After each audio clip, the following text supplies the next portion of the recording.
Je sais pas pour vous, mais je trouve ça fort. On entre dans l'année du cheval et au Japon, apparemment, il y en a certains qui prennent ça au pied de la lettre, comme ce canasson qui s'est évadé pour se faire un petit tour en ville.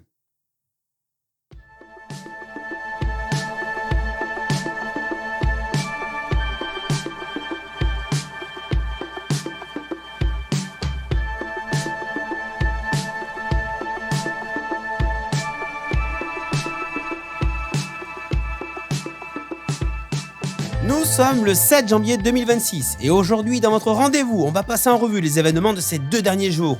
Nous allons faire le point sur les dernières nouvelles du Japon. On va faire référence au plan stratégique sur l'intelligence artificielle, à la tarification différenciée dans les musées, aux tensions diplomatiques, au record du marché automne et à la gouvernance locale. Nous terminerons par l'actualité culturelle, manga, jeux vidéo, cinéma et art avec des sorties, des succès et des annonces majeures.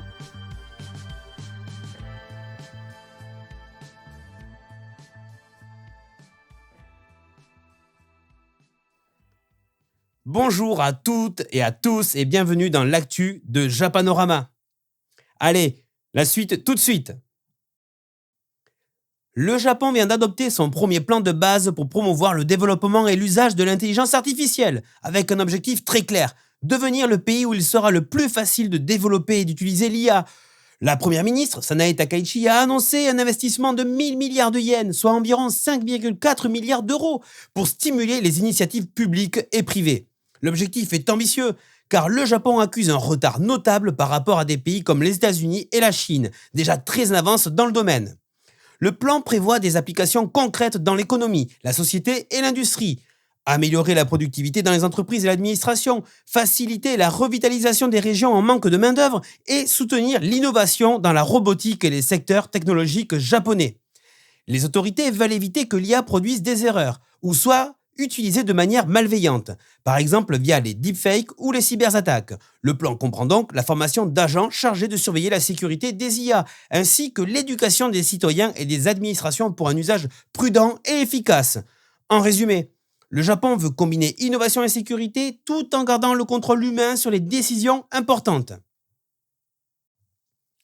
En ce qui pourrait vous concerner, le gouvernement japonais envisage une tarification à 2 niveaux pour les visiteurs des musées nationaux. Selon ce plan, les touristes étrangers pourraient payer jusqu'à 3 fois le tarif appliqué aux résidents japonais afin de soutenir financièrement ces institutions face à l'afflux touristique record. Par exemple, le musée national de Tokyo pourrait voir son tarif standard passer de 1500 yens à 4000 yens pour les visiteurs étrangers. Cette mesure vise à financer les services multilingues et l'entretien des infrastructures, alors que plus de 50% des coûts de fonctionnement de certains musées sont déjà pris en charge par l'État. Cette initiative s'inscrit dans une tendance mondiale. Certains musées, comme le Louvre en France, pratiquent également des tarifs différenciés pour les touristes étrangers. Au Japon, cette pratique suscite un débat. Certains craignent une discrimination, mais une majorité de la population japonaise soutient le dispositif, estimant qu'il permet de mieux gérer l'afflux touristique et de protéger le patrimoine culturel.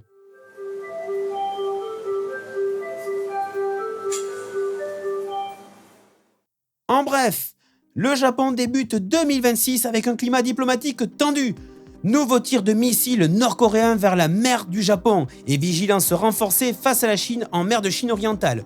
Tokyo appelle à la stabilité et au respect du droit international. Le marché au thon de Toyosu a enregistré un record pour le premier thon de l'année. Un thon bleu de 243 kg a été vendu 510,3 millions de yens, un record historique qui dépasse largement le précédent prix de 333,6 millions de yens en 2019. Ce thon a été acquis par Kiyomura, exploitant de la chaîne Sushi Zanmai.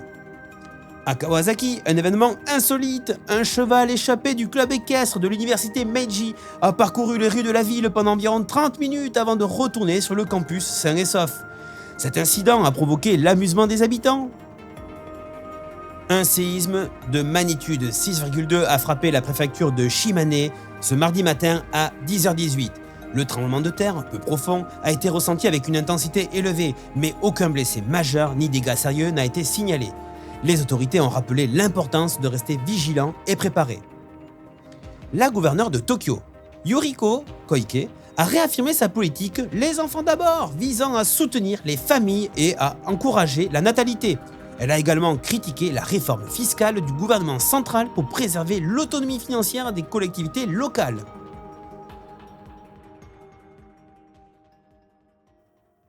À la culture, c'est un départ. Toshiyuki Itahana, le célèbre character designer de la série Final Fantasy, notamment du 9, a quitté Square Enix pour devenir freelance, après avoir supervisé le 25e anniversaire de la franchise.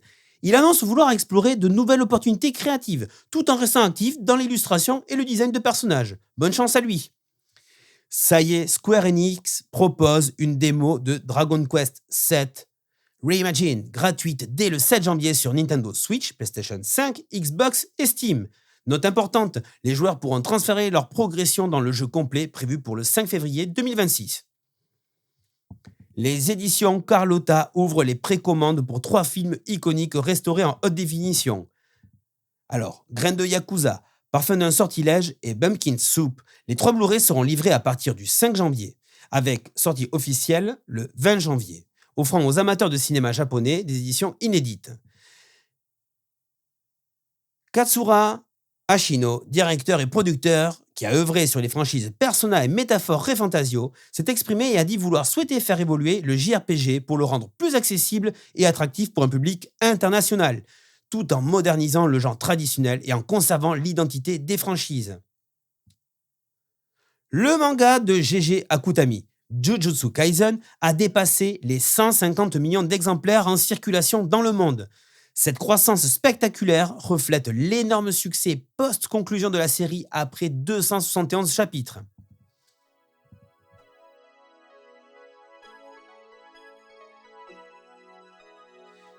Voilà qui conclut l'actu pour ce mercredi 7 janvier de 2026. Merci à vous de nous avoir suivis tout au long de ce podcast. Et n'oubliez pas, on se retrouve tous les lundis, mercredis et vendredis. Et surtout, pour ne rien manquer de nos prochains épisodes, retrouvez-nous sur YouTube, Apple Podcasts et Spotify, ainsi que sur nos réseaux sociaux X, Blue Sky et Instagram. Et surtout, si le podcast vous a plu, abonnez-vous, laissez un commentaire et parlez-en autour de vous, car c'est le meilleur moyen de nous soutenir et de continuer à faire vivre notre aventure. Arigato gozaimasu! Encore merci d'avoir été avec nous et à très bientôt!